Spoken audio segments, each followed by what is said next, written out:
Today we're looking at the Denon DJ VL12 turntable. This is a Denon DJ Prime piece. It goes alongside the SC5000 media player and the X1800 Prime mixer, and it completes the Denon DJ Pro DJ gear range. Immediately out of the box, an impressive turntable. It's very heavy. Overall layout features, there's nothing surprising. Everything's exactly where you would expect, because let's face it, the turntable hasn't changed in 40 years. It'd be a brave company who would change it now.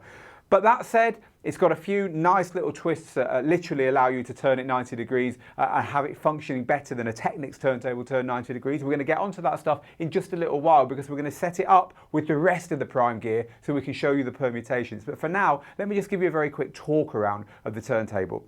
Okay, so here is the direct drive platter. It comes with a slip mat. It doesn't come with that big rubber top, which you do get on the Technics turntable, of course, and everyone just throws away. It comes directly with the slip mat. This is the platter. The platter underneath has got a rubberized base, which makes it a lot more. I'm just going to try and clip this back on. In rehearsal I did this first time, but you do have to line it up.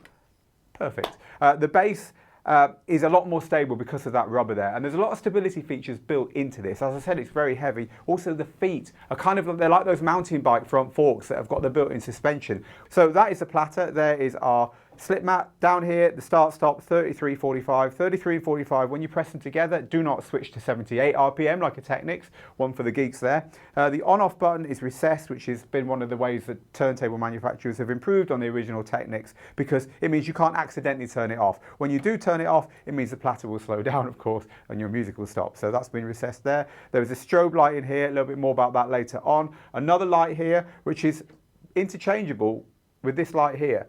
So these are to put the light across the surface of your tune in order for you to see where the breaks are coming up and the loud bits and so on.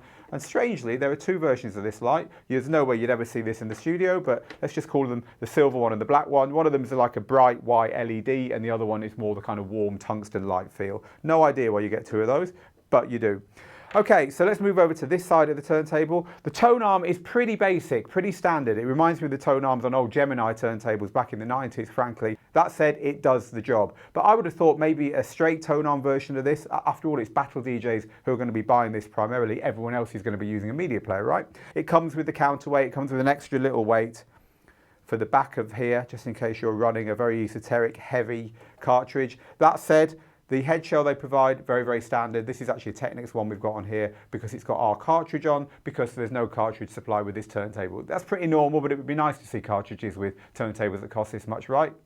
You know, save you having to go and buy one separately. Down here is the pitch control. This is a digital pitch, which has pluses and minuses. Again, talk a bit more about that when we've got this set up. Around the back here are our power in and out, and our in and out for our phono cable, which has no line switch. A lot of turntables nowadays have a line switch, so you can plug this straight into, for instance, your computer to rip vinyl, but that's not there, so you will need a phono preamp. They're built into mixers, but if you want to plug this straight in and use it to rip, you're going to need a phono preamp for back there, because they haven't built that in. And interestingly as well, we have an old-fashioned earth pin here. And this is as found on Technics and not normally found on most turntables nowadays, but this is for just earthing the back of your, the metal parts of your turntable should you detect any hum when you are listening to this as it's all plugged in. Finally, around this side of the turntable are some controls that let you do some clever stuff, which I'm going to show you. We're going to dim the lights now, turn our workbench into a DJ booth, bring the rest of the SC5000 gear out and put this through its paces. So here it is, the full Prime system. X1800, there's one SC5000 down the end, and both turntables, that's what we're talking about here, right? This is the traditional orientation, and this one's in battle orientation. We'll talk a bit more about the orientation in a second, but let's go over to the battle turntable. I just want to show you a few features of it. Let's get something playing on here then. So, first feature I want to show you is the on-off power button. So normally you turn this off, everything turns off, and you have to turn it on again, press start again, everyone notices. Not so with this one. Firstly, it's recessed, which we talked about, so you're unlikely to accidentally turn it off. But if you do, off, on. See that? Nothing happened. I'll show you again. Off, on. And nothing happens, which is really, really cool. If you leave it too long, it will go off, and then you have to turn it on and press start again in order to get back to what you're doing. But that's a nice little feature there, which we only discovered through playing about with it, of course. It's our job. So another thing that we've discovered through playing about with it is the way the pitch control works, which is really quite nice. There's some little features built in. Because it's a digital pitch control, they can build some features in here which you don't normally get on record decks. So let me show you. So this is the pitch control. To start with, we've got a ±8%. Nothing unusual there. You can switch it to 16%.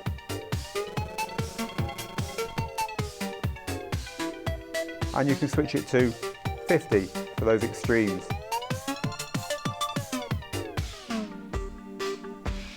But this is the nice bit. This button here resets the pitch no matter where you've got it back to naught. So you can get some quite nice effects with this, like this.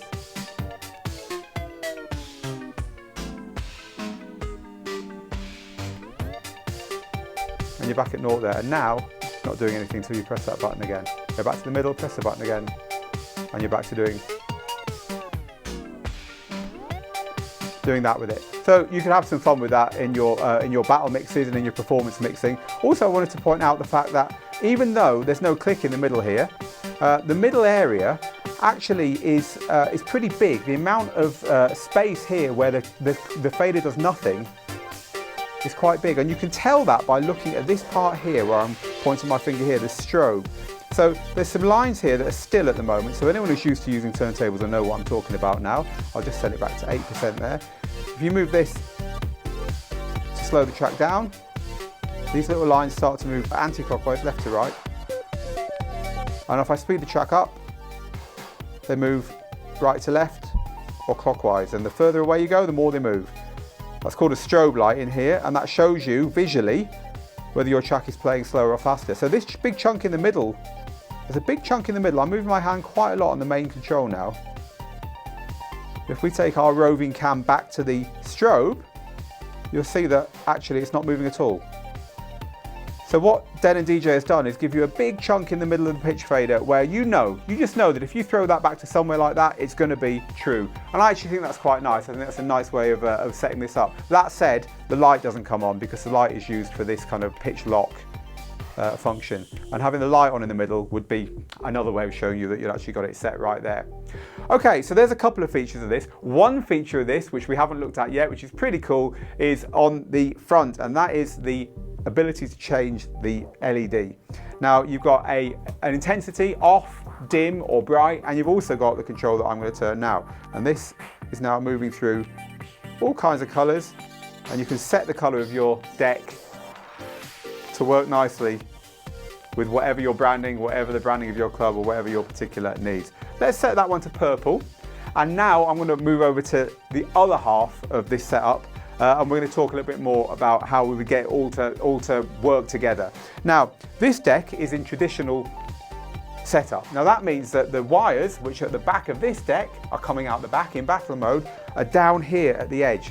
Now the cool thing about that is that on the back of here is a kettle lead that's supplied, which has got a right angle on it, as have the phono leads. So that means that on this deck, rotated, all the leads are down here, tucked under by the mixer, but because they've got those little right angles, it all fits together nicely and it's not a problem, and they just come out the back like normal.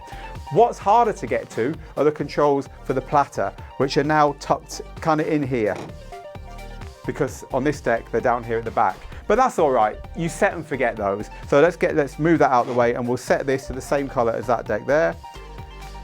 There we go. Now my two decks are both nice and pinky purple. All we have to do now is set the SC5000 to that pinky purple color. And I can get into the settings here, dive in there, and now my whole Denon Prime setup is that lovely digital DJ Tips pinky purple color. That's a technical term, by the way, that we all know and love. So are they for you? What do we like about them? Well, look, if you're assembling a Prime setup, they're going to be for you because they're part of your setup and you're going to want them badly, right? But for everyone else, it's going to be a harder decision. They're quite expensive. There's a few things on them you might expect to see at this price point that you don't get. For instance, as I've mentioned a couple of times, the tone arm's great, it all works, but there's no real innovation there apart from that little click thing I just showed you. Again, at this price, maybe a straight tone arm would be nice, especially for the battle DJs. There's no line phono switch, which I also pointed out, and it would be nice to see some kind of digital features like the ability to lock the pitch when you're moving the tempo. That's available on turntables as well that don't cost quite as much as this. You might want to look at the NTX 1000 if you're not worried about the Numark sticker on it, because there's a lot of the same features on that for less money. What we did really like, and I'm not going to make any bones about this, was the fact that you can change the colour of the platter. They look absolutely awesome, and especially if you've got the SC5000 and you can match the whole lot. Look, these things matter, and it does look really cool. So on the plus side, they're well built, they sound great, they look cool. On the minus side, they're a bit expensive and they haven't got cutting edge digital features. They're just a turntable at the end of the day. If you want a prime setup and you want to complete your setup, no brainer. Everyone else, take a closer look at the market before taking the plunge. That's our review of the Denon VL12 turntables.